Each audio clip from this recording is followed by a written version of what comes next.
Happy Monday, everyone, and welcome to your Medical Minute segment with Colorado Springs Orthopaedic Group.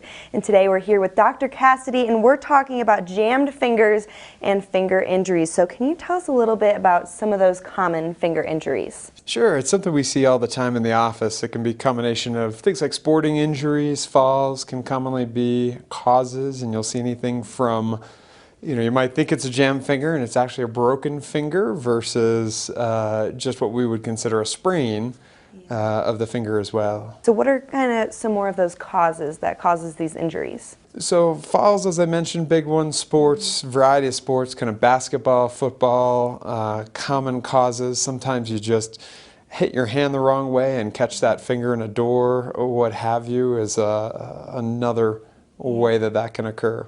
And especially with spring right around the corner, a lot of more people will be getting outside and being active, and I'm sure that this can happen quite often. So how do you kind of diagnose these injuries then? Usually we'll start with an x-ray as a first step in the process, make sure that there's nothing broken, and in some cases, as I said, people think they have a jammed finger and it's actually a little bit more, and it may be treated in just a splint, or it ultimately might need surgery for a break perhaps.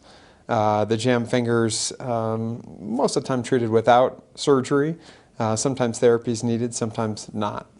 So let's say somebody comes in, you've determined their finger is broken. What are their next steps?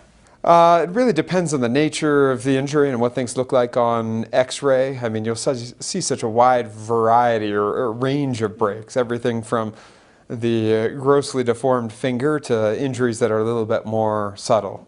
So if you're like me, I don't really want this to happen to me. Certainly. So what can we be doing to make sure that we don't jam our fingers? It's a hard one. As best you can kind of be safe about, especially wintertime, and ice can be a real hazard.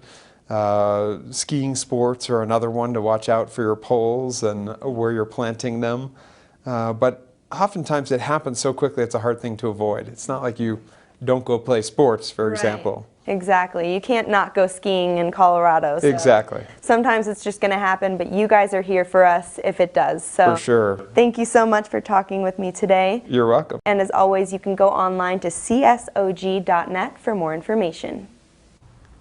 All right, thank you, Mia, and all of that info is up on your screen right now.